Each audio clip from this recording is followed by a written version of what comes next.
사무엘은 지금 베들레헴에 있습니다.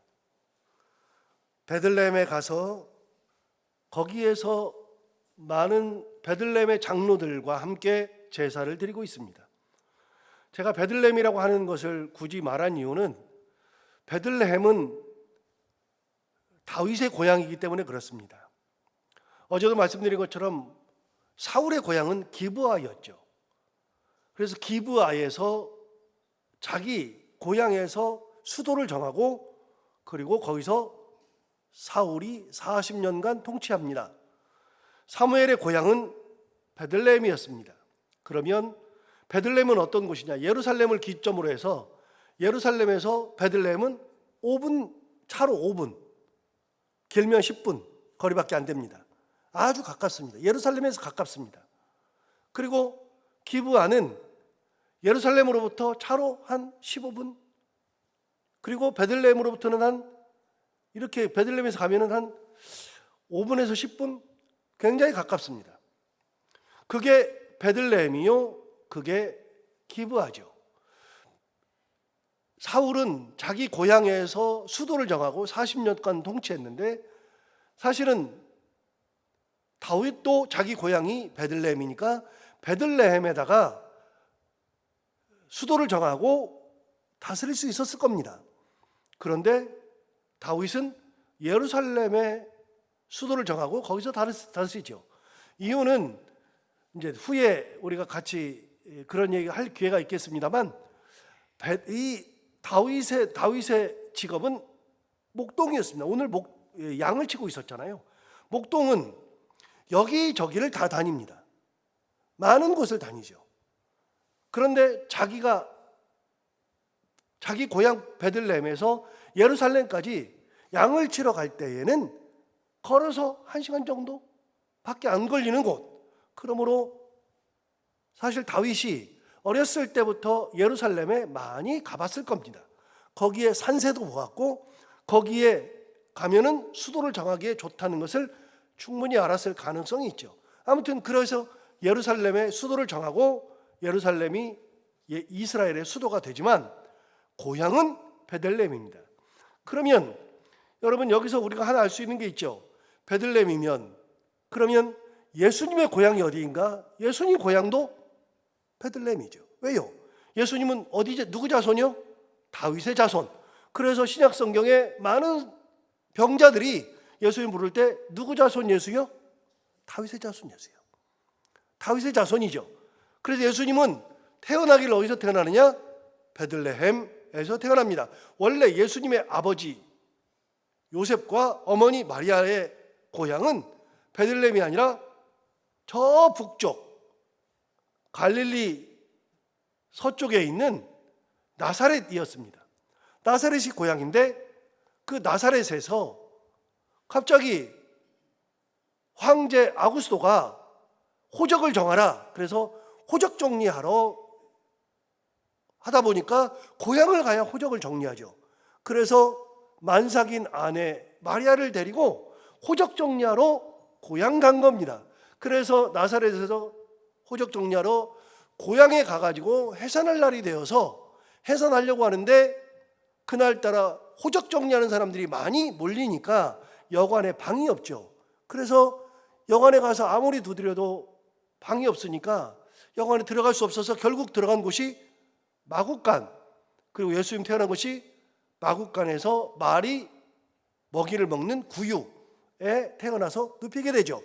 그래서 베들레헴에서 마굿간에서 태어난 이유는 호적 정리 때문에 사람들이 많이 몰렸기 때문에 결국은 여관에 들어가지 못하고 거기서 태어나는 것이죠.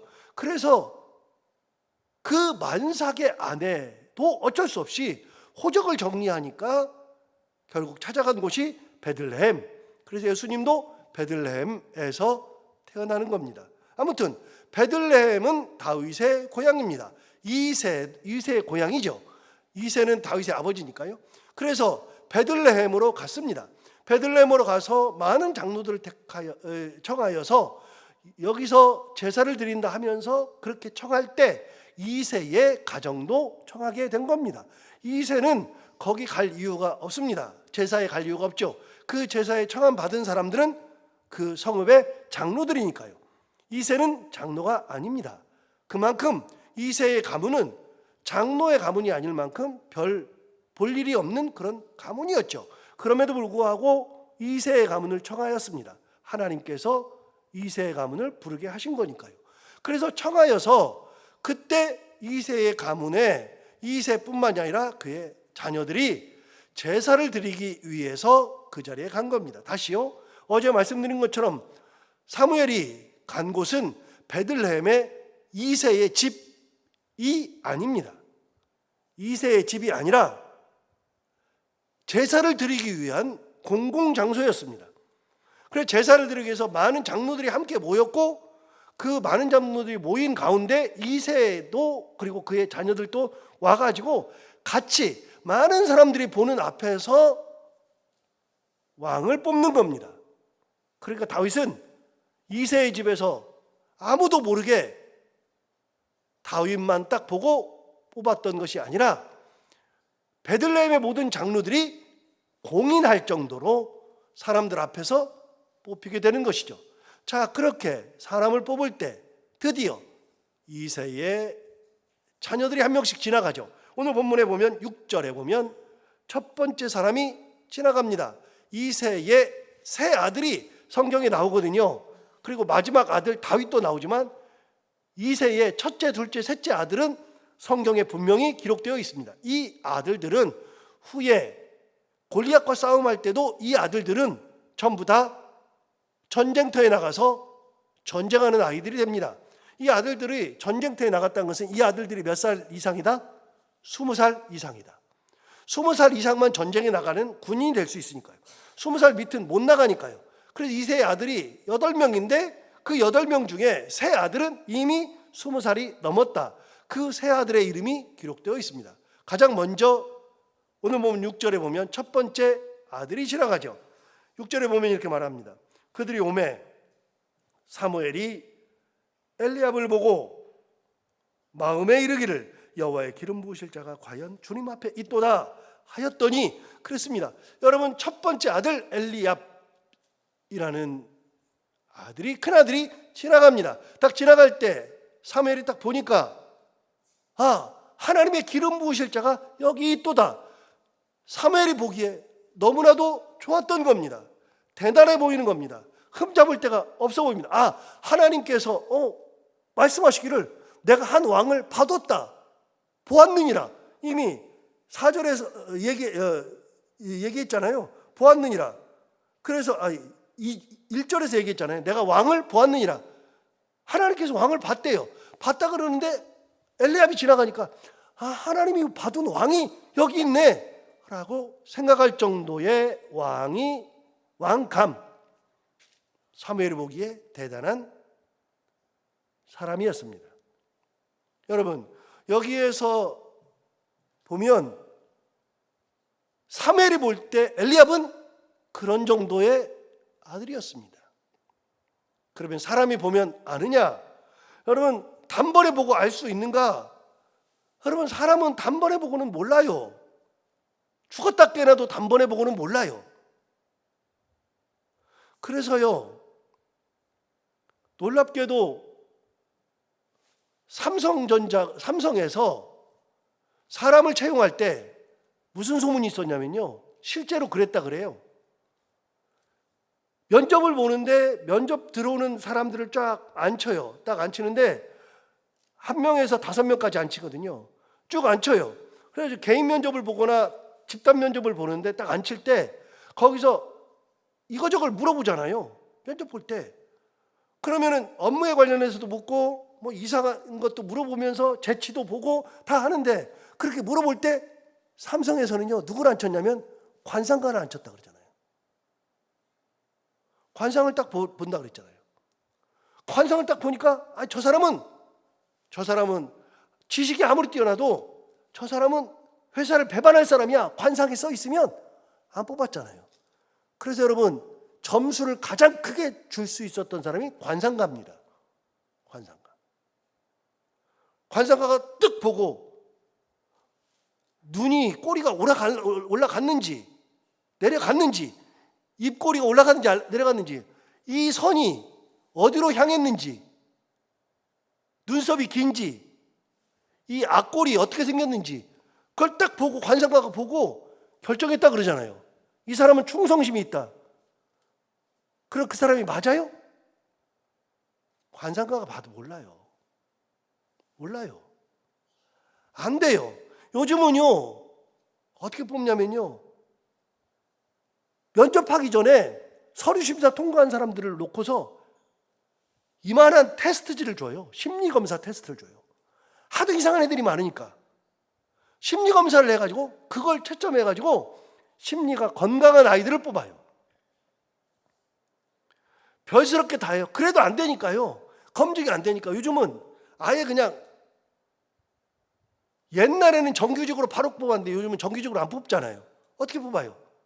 비정규직으로 뽑은 다음에, 인턴 뽑은 다음에 3개월, 6개월, 1년, 2년 그래가지고서는 그렇게 한 다음에 적응 잘하면, 괜찮으면 그때서야 정규직으로 전환해줘요. 그러다 보니까 악덕 기업주들이 생기잖아요. 2년이 딱 지나가면 정규직으로 전환을 안 해줘도 비정규직으로 2년이 딱 지나가는 순간에 정규직으로 법적으로 돼요. 그러니까 1년 11개월 때 잘라버리잖아요. 여러분, 사람은요, 데리고 있어도 몰라요. 진짜 어려운 거예요.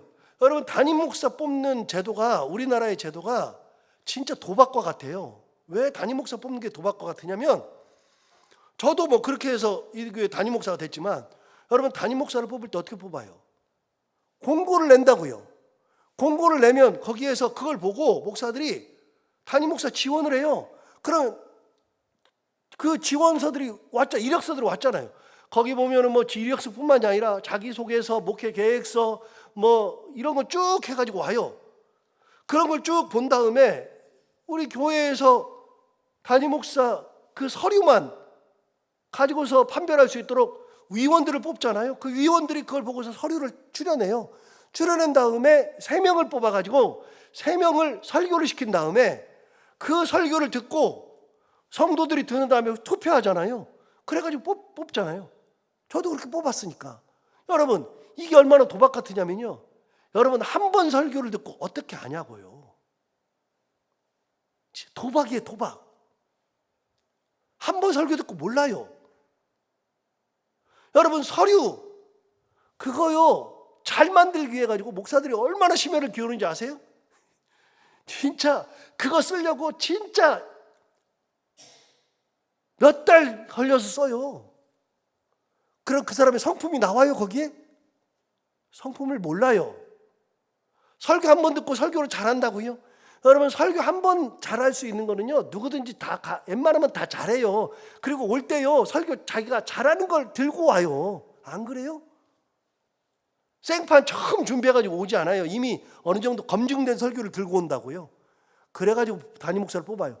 그러니까 이 땅에 문제가 많아요. 옛날에 어떻게 뽑았어요? 옛날에는요, 그런 것이 없었어요. 어디가 그분이 괜찮다더라 그러면 성도들이 몇 명이 가가지고서 들어보고, 괜찮다더라 그러면 또 더 가서 들어보고, 또 더 가서 들어보고, 그 교회 가서 알아보고, 사람들한테 물어보고, 그래가지고 뽑았다고요. 그래도 문제가 있어요. 안 돼요. 사람들이 하는 것은 안 돼요. 여러분, 그런데 엘리압을 보고 사무엘이 딱 생각했어요. 이가 하나님이 택하신 자가 여기 있다. 여러분, 하나님이 택하신 자가 여기 있대요. 그런데 하나님 뭐라 그래요? 하나님 당장 말씀하세요. 7절 보세요. 하나님 이렇게 말씀하셨어요. 여호와께서 사무엘에게 이르시되 그의 용모와 키를 보지 말라. 내가 이미 그를 버렸노라.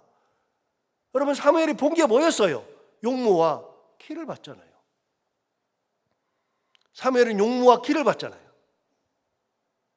인간이 보는 것은 첫 번째 여러분, 이게 사무엘이 본 것도 얼마나 만났어요? 엘리압을 몇 번 만났어요? 3년 만났어요? 같이 데리고 있어 봤어요? 안 그래요. 그냥 처음 보는 거예요. 사람이 처음 보면 뭘 봐요? 용모와 키를 보죠. 당연한 거죠. 성품을 어떻게 봅니까? 중심을 어떻게 봅니까? 몰라요. 사무엘도 똑같잖아요. 그렇게 본다고요. 여러분, 하나님께서 뭐라 그래요? 그의 용모와 키를 보지 말라. 너 지금 용모 보고 있고 키 보고 있지? 그렇게 얘기하잖아요. 그다음 뭐라 하냐면 내가 이미 그를 버렸노라. 여러분, 여기서 버렸다는 표현은 엘리압을 완전히 버려버렸다는 게 아니라 왕의 제목감에서 내가 버린 거예요. 왕의 제목감이 아니니까 내가 이 사람은 버린 거예요. 이 카드를 버린 거예요. 그래서 버리다는 거를 영어로는 뭐라 그러냐면 디스카드라 그러는데요. 디스카드. 디스카드가 뭐냐면 카드 있잖아요. 카드. 이렇게 우리가 카드 놀이 할 때 카드 있잖아요. 카드를 이렇게 버리는 거, 이렇게 빼내는 거, 이게 디스카드예요. 버린다는 게 디스카드예요. 그래서 그 카드는 내가 필요 없어 그러면 이렇게 하는 걸 디스카드라 그런다고요. 여러분, 왕 제목으로 다 올라왔는데 얘는 왕이 아니야. 그래서 버리는 거, 이게 버리는 거예요.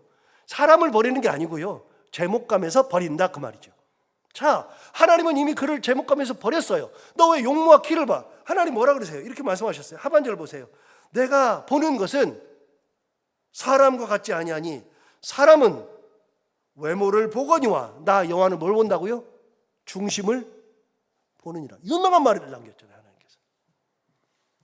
그러니까 엘리압의 중심을 너는 못 보지. 엘리압의 중심은 왕의 제목이 아니야. 그래서 내가 그는 이미 버렸어. 너는 그걸 보려고 하는데 그걸 볼 필요가 없는 거야. 내가 봐둔 사람은 이 사람이 아니야. 여러분, 사무엘은 하나님의 눈으로 봤을 거라고요. 그러니까 뭐라 그래요? 하나님께서 택하신 자가 여기 있도다. 그렇게 말하는 거예요. 하나님께서 택하신 자. 내가 택한 사람이 아니고요. 하나님이 택하신 자가 여기 있다. 8절 보세요. 이새가 두 번째 아들이 나옵니다. 공식적으로 이름이 나옵니다. 아비나답.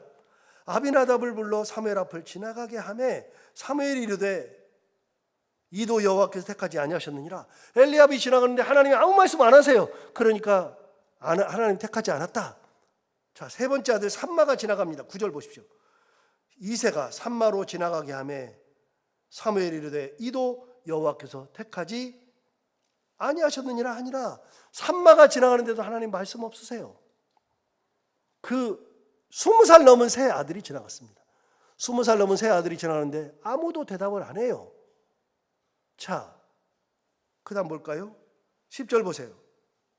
이새가 그의 아들 7을 다 사무엘 앞으로 지나가게 하나 사무엘이 이새에게 이르되 여호와께서 이들을 택하지 아니하셨느니라 그랬어요. 여러분, 이새가 아들 7을 지나가게 했다는 겁니다. 엘리압, 아비나답, 삼마, 20살 넘었던 세 아들 지나가고 나머지 4명을 더 지나갔어요. 그런데도 하나님께서 택하지 않았어요. 7이 다 지나갔는데도 택하지 않았어요. 여러분, 이새가 자기 아들 7을 불러가지고 데리고 간 겁니다. 그런데 택하지 않았어요.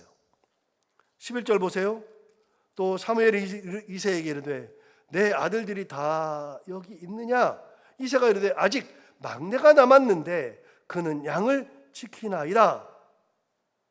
사무엘이 이새에게 이르되 사람을 보내어 그를 데려오라. 그가 여기 오기까지는 우리가 식사 자리에 앉지 아니하겠노라. 이에 사람을 보내어 그를 데려오매 그의 빛이 붉고 눈이 빼어나고 얼굴이 아름답더라. 여호와께서 이르시되 이가 그니 일어나 기름을 부으라 하시는지라. 여러분, 마지막 7이 지나가는데도 없어요. 아들이 이것뿐이냐? 한 명 더 있습니다. 양치고 있습니다. 빨리 데려와라. 안 데려오면 식사 안 한다. 여러분, 그래서 데려왔는데 데려와서 보니까 이 아이가 빛이 붉어요. 아직 젖살이 안 띄어진 거예요. 아직 초등학교 아이예요. 눈이 빼어나요. 눈이 참 맑아요. 그리고 용모도 얼굴도 아주 아름다워요. 그런데 너무 어려요. 여러분, 계속 말씀드려요. 우리 성도들은 이 설교를 계속 들어서 알아요. 여러분, 이새가 자기 아들들 부르라 그랬어요. 전부 다 데려오라 그랬어요. 왕을 뽑는데 자기 아들 데려오라 그랬어요. 그런데 이새가 7명을 데려갔다고요. 막내를 안 데려갔다고요. 그 말은 여러분, 이새가 생각할 때 막내는 아니야. 얘는 아니에요. 자기 아버지가 볼 때도 다윗은 왕 제목이 아니에요. 그러니까 안 데려가는 거예요. 여러분, 이새는 아들이 8입니다. 8 중에 셋은 20살이 넘었고 나머지 5은 20살도 안 됐습니다. 그래서 제가 맨날 말씀드리잖아요. 다윗은 한 15살쯤 됐을 거라고. 15살에 기름 부음 받은 거예요. 그런데 몇 살에 왕이 돼요? 30살에 왕 되잖아요. 그럼 몇 년 동안 도망 다녀요? 15년은 도망 다녔다고요. 하루 이틀 도망 다닌 게 아니에요. 여러분, 그래서 다윗은 아버지도 왕이라고 생각하지 않을 정도의 아이인데 하나님이 다윗에게 이가 그니 일어나 기름을 부으라 그랬어요. 여러분 여기서 1절을 다시 봐요. 1절 다시 봐봐요. 16절 1절을 보면 이렇게 말했습니다. 여호와께서 사무엘에게 이르시되 내가 이미 사울을 버려 왕이 되지 못하게 하였거늘 내가 그를 위하여 언제까지 슬퍼하겠느냐. 그 다음 뭐라 그러냐면 이렇게 말했어요. 너는 뿔에 기름을 채워 가지고 가라. 내가 너를 베들레헴 사람 이새에게로 보내리니 이는 내가 그의 아들 중에서 한 왕을 보았느니라. 여러분, 하나님은 이미 보내기도 전에, 사무엘을 보내기 전에 이새의 아들 중에서 한 왕을 봤다 그랬어요. 하나님이 보신 왕이 누구예요? 막둥이에요. 아버지도 인정하지 못하는 막둥이라고요.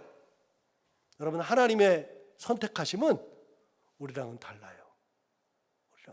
하나님 뭘 보셔요? 중심을 보셔요. 중심, 마음을 보셔요. 이거를 사도행전에서 사울이 설교할 때 다윗 얘기를 한 적이 있어요. 사도행전에서 다윗을 설교할 때 사도 바울이 뭐라고 했느냐? 그 다윗은 하나님의 마음에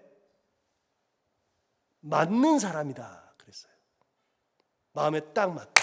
내 마음에 딱 맞다. 옛날 성경이 뭐라 그랬냐면 하나님 마음에 합한 사람이다. 여러분, 다윗이 하나님 마음하고 딱 합해졌어요. 하나님 마음에 딱 맞아요. 야, 어쩜 내 마음하고 그렇게 똑같냐? 하나님 마음에 맞았어요. 하나님 누굴 선택하세요? 하나님의 마음에 합한 사람. 우리는 어떤 신앙생활을 하는 거냐? 우리는 하나님의 마음에 맞는 신앙생활을 하는 거예요. 엘리압과 같이 잘생기고 뛰어나고 그런 것이 아니라 하나님의 뜻에 딱 맞고 말씀에 순종하고 하나님의 마음에 딱 맞는 그런 삶을 살아가는 것이 하나님께서 원하시는 신앙생활이라는 것을 가르쳐 주잖아요.